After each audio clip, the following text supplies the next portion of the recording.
Hello everyone, welcome back to my channel. दोस्तों, देर से ही सही लेकिन मैं आपके लिए एक बहुत ही इम्पोर्टेंट, बहुत ही बड़ी वीडियो लेकर आ रहा हूं। आप इस वीडियो को पूरा अंत तक बड़े ध्यान से एक एक चीज़ देखिएगा, क्योंकि यदि आप हेडमास्टर हैं, यदि आप इंचार्ज अध्यापक हैं, तो आप अच्छी तरीके से जान लीजिए कि ये जो माह चल रहा है सितंबर माह का पावना पत्र फीड करें मानव संपदा पर। यानी सितंबर माह का पावना पत्र ऑफलाइन नहीं माना जाएगा। आपको सितंबर माह का पावना पत्र जो है मानव संपदा पोर्टल पर फीड करना होगा। आपका अपना ही नहीं, आपके जिम्मे जितने अध्यापक हैं, आपके अंडर में जितने अध्यापक हैं, जितने सहायक अध्यापक हैं, जितने शिक्षा मित्र हैं, जितने अनुदेशक हैं, सभी का पावना आपको आज ही आपको ये पावना मानव संपदा पर फीड करना होगा। और मानव संपदा पर फीड करने के बाद इस पावना को प्रिंट करके बीआरसी में जमा करना होगा, क्योंकि अगले महीने यानी सितंबर माह की जो सैलरी अक्टूबर माह में आने वाली है वो मानव संपदा के माध्यम से आएगी, पेरोल के माध्यम से आएगी। अगर आपने ऐसा नहीं किया तो नहीं आएगी सबकी सैलरी। समझ लीजिए, सबकी सैलरी देर से कौन होगा जिम्मेदार? सिर्फ हेडमास्टर, सिर्फ इंचार्ज प्रधानाध्यापक। तो दोस्तों, आप इसका एक एक स्टेप सीख लीजिए। आइए मैं आपको एक एक स्टेप बता रहा हूं, आपको कैसे करना है, कैसे जो है मानव संपदा पर पेरोल फीड करना है और पावना तैयार करना है। मैं इस वीडियो में आपके लिए लेकर आ रहा हूं। आप इस वीडियो के अंत तक बने रहिएगा और जरूरी है कि आप मेरा चैनल सब्सक्राइब कर लीजिए, बेल आइकन को प्रेस कर दीजिए। अगर आपको यह वीडियो पूरा देखना है, सही तरीके से देखना है, तो आप यह काम अवश्य करिए। और आपको मैं बता रहा हूं कि किस तरह से आप अपना और अपने जो है स्कूल के सभी अध्यापकों का पावना तैयार करेंगे। और अब आपको ऑनलाइन पावना ही देना है, क्योंकि अगले महीने आने वाली है आपकी सैलरी मानव संपदा के माध्यम से। अगर आपने गलती कर दिया, अगर आपने त्रुटि कर दिया, तो ये सैलरी आने में होगी बड़ी दिक्कत। तो आइए दोस्तों, हम आपको बताते हैं कि कैसे आप जो है मानव संपदा पर पेरोल मॉड्यूल में कैसे आप लोगों की सैलरी भरेंगे, कैसे आप अपनी जो है उपस्थिति भरेंगे, कैसे आप अपने अध्यापकों की उपस्थिति भरेंगे, आपको इस वीडियो में मैं यह बताने वाला हूं। हाँ, तो दोस्तों, मैं आपको बताना चाहूँगा कि आप लोगों ने अब तक यहाँ तक पहुँचना सीख लिया है। यानी कि आप अपने गूगल या क्रोम पर जा कर के upsdc.gov.in लॉगिन कर सकते हैं और यहाँ तक आ सकते हैं।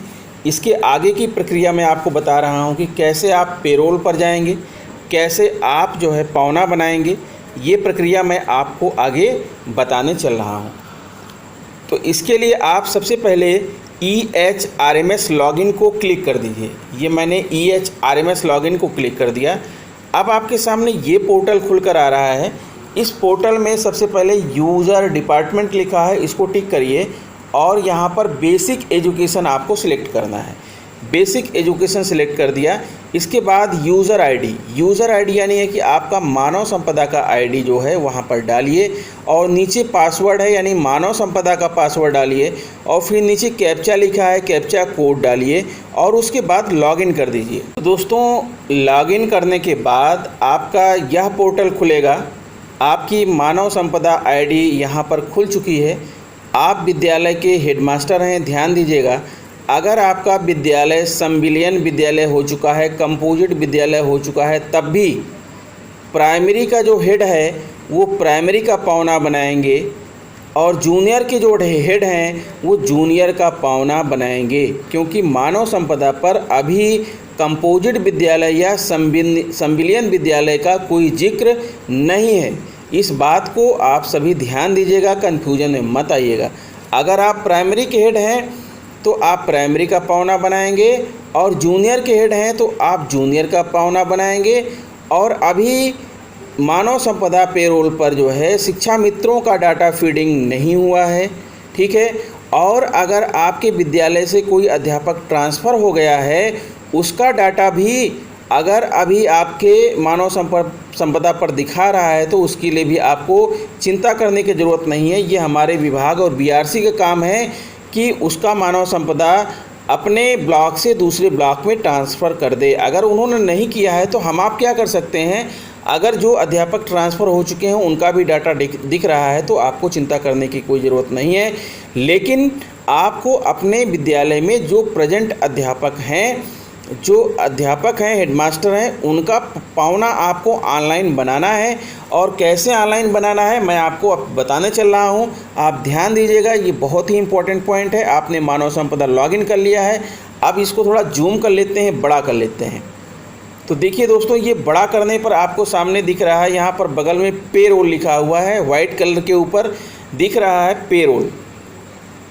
General, leave module, transfer, service book, ACR, APE ये सब नहीं करना है। बगल में है पेरोल, पेरोल को क्लिक कर दीजिए ध्यान से। ये मैंने पेरोल को क्लिक कर दिया, थोड़ा ऊपर बढ़ा दीजिए। दिख रहा है बेसिक एजुकेशन, बेसिक एजुकेशन को अब आपको टिक कर देना है। ये मैंने बेसिक एजुकेशन को टिक कर दिया। और अब आप जो है मानव संपदा को खुलने दीजिए, पेरोल को खुलने दीजिए, फिर मैं आगे का प्रोसेस बताता हूँ। देखिए अब आपके सामने ये विंडो खुलकर आ रही है। आप विद्यालय के हेडमास्टर हैं, आपकी विंडो खुलकर आ रही है। ध्यान दीजिएगा, हेडमास्टर के विंडो पर ही ये सारी चीज़ें दिखाई पड़ेंगी। सहायक अध्यापकों के विंडो पर ये सारी चीज़ें दिखाई नहीं पड़ेंगी, इसलिए सहायक अध्यापक ट्राई न करें, इसे करना है हेडमास्टरों को। अब यहाँ पर सैलरी स्लिप और अटेंडेंस दो चीज़ें ऑप्शन में दिख रही हैं, आपको अटेंडेंस को क्लिक कर देना है। ये मैंने अटेंडेंस को क्लिक कर दिया और अटेंडेंस को क्लिक करने के बाद ये देखिए अटेंडेंस आपके सामने खुल करके आ रही है। अब इसको थोड़ा सा बढ़ा दीजिए, बड़ा कर दीजिए और यहाँ पर आ रहा है फिल अटेंडेंस। चलिए हम फिल अटेंडेंस को क्लिक करके देख लेते हैं।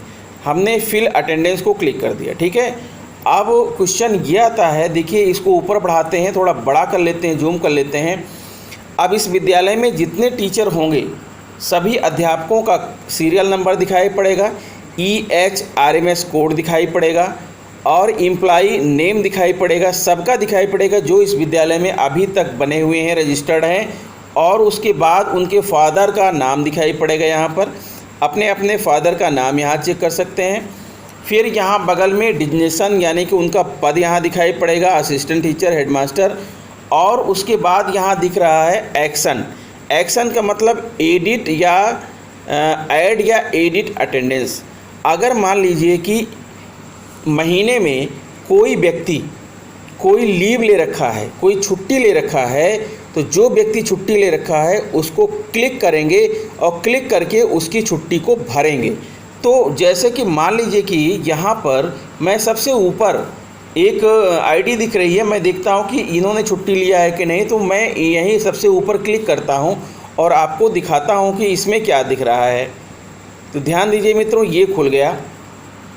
ये खुलने के बाद ये आ रहा है कि अटेंडेंस फ्रॉम 21 अगस्त 2020 से लेकर के अटेंडेंस 20 सितंबर 2020 तक, ठीक है। नाम दिख रहा है, डिजिग्नेशन और पद दिख रहा है। फिर अगर इन्होंने लीव ले रखा है तो यहाँ पर लीव फ्रॉम टिक करेंगे और यहाँ पर लीव टू किस डेट तक लीव लिया है इसको टिक करेंगे।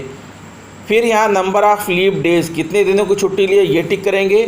लीव स्टेटस में सेलेक्ट स्टेटस टिक करेंगे।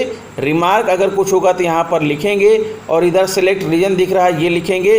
उसके बाद इसको हम सबमिट कर देंगे तो इनकी जो छुट्टी होगी वो छुट्टी चढ़ जाएगी। अगर कोई किसी ने छुट्टी नहीं लिया है तो क्या करेंगे तब हम बता रहे हैं। जिन्होंने छुट्टी लिया है उनके नाम के सामने एडिट का ऑप्शन दबाने के बाद उनकी छुट्टी यहाँ पर चढ़ा देंगे।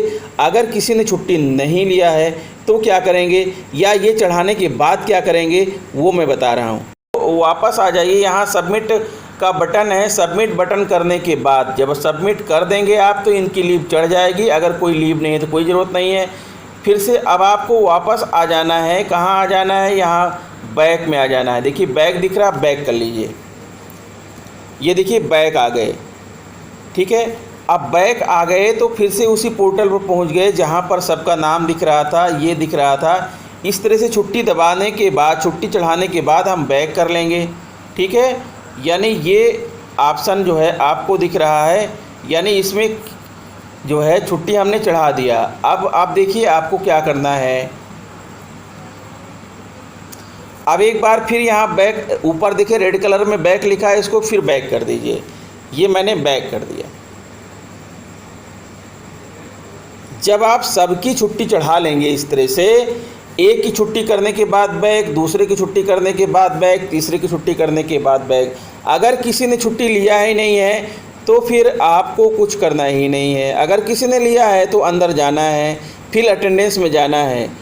अगर किसी ने छुट्टी नहीं लिया है तो आपको फिल अटेंडेंस को टच नहीं करना है। ध्यान दीजिएगा मित्रों, अगर किसी अध्यापक ने कोई लीव ले रखा है तभी आप फिल अटेंडेंस में जाएंगे और उसके नाम के सामने एडिट बटन दबा करके उसकी छुट्टी चढ़ाएंगे। चढ़ाने के बाद सबमिट कर देंगे, बैक बटन दबा के वापस आ जाएंगे इसी पोर्टल पर। अगर किसी ने लीव नहीं ले रखा है तो कोई बात नहीं, फिर आपको नीचे रेड कलर में ऑप्शन दिख रहा है log attendance data, log attendance data, ये क्लिक करना है। ध्यान दीजिएगा मित्रों, तो हम देख रहे हैं कि हमारे विद्यालय में किसी ने छुट्टी नहीं ले रखा है, इसलिए हम यहाँ पर लॉग अटेंडेंस डाटा को क्लिक कर रहे हैं। ये हमने लॉग अटेंडेंस डाटा को क्लिक कर दिया। अब क्लिक करने के बाद देखिए आपके सामने एक ऑप्शन खुल करके ये आ रहा है, इसको आप बड़ा करके देख सकते हैं। ठीक है, स्क्रीनशॉट ले सकते हैं जैसा कि आप देख पा रहे हैं। अब यहाँ पर नाम दिख रहा है सबका, और नाम के साथ साथ यहाँ साइड में देखिए सब कुछ दिख रहा है। छुट्टी कोई नहीं दिख रही है। अब क्वेश्चन ये है कि हमको इसको फुल फॉर्म में कैसे देखें। फुल फॉर्म में देखने के लिए क्रोम को आपको जो है डेस्कटॉप मोड में लगाना होगा। अगर ब्राउज़र में क्रोम में गए हैं तो ऊपर देखिए 3 लाइन दिख रही, 3 लाइन को टच करेंगे और नीचे यहाँ पर डेस्कटॉप साइट दिख रहा है, मैंने डेस्कटॉप साइट खोल दिया। अब देखिए ये पूरा का पूरा आपको स्क्रीन पर दिखने लगेगा।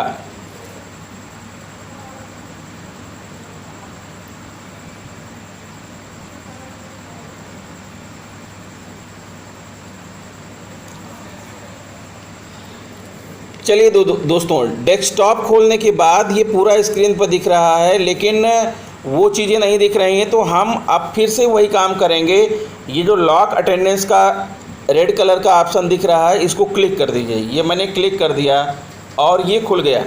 अब ये चीज़ें आपको बड़ी बड़ी दिखने लगी हैं। अगर आप अपने मोबाइल को ऐसे कर लें, यानी कि हॉरिजॉन्टल कर लें, तो और बड़ा बड़ा दिखने लगेगा। यहाँ पर आपको पूरा का पूरा मटेरियल दिख रहा है। आप इसका स्क्रीनशॉट भी ले सकते हैं। स्क्रीनशॉट ले करके आप इसे रख सकते हैं। हाँ तो दोस्तों, अब आपने देख लिया कि आपकी कोई अटेंडेंस गड़बड़ नहीं है। तो अब यहाँ लॉक का ऑप्शन नीचे बना हुआ है, लॉक का ऑप्शन दबा दीजिए और सबकी अटेंडेंस लॉक हो जाएगी।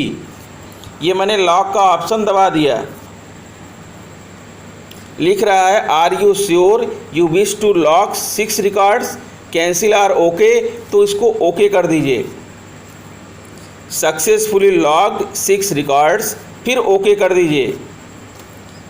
ये लॉग्ड हो गया, यानी इस महीने का पावना बन गया। अब इसी पावना को क्या करना है आपको, ध्यान दीजिएगा। यहाँ पर प्रिंट का ऑप्शन दिख रहा है, इस प्रिंट बटन दबाएंगे और ये हमने प्रिंट बटन दबा दिया। प्रिंट बटन दबाने पर देखिए आपके सामने ये जो है सबकी अटेंडेंस आ गई है। अब आप इसको सेव कर लीजिए अपने मोबाइल में कहीं भी। प्रिंट कर दिया, प्रिंट करने पर अटेंडेंस आपके सामने सबकी आ गई है। इसी अटेंडेंस को ले जा करके आपको बीआरसी में जमा करना है। तो आशा करता हूं दोस्तों मेरा यह वीडियो आपको पसंद आया होगा। अगर वीडियो पसंद है तो please subscribe my channel, press bell icon and share it to other friends. मिलता हूं आपसे नेक्स्ट वीडियो में। नमस्कार।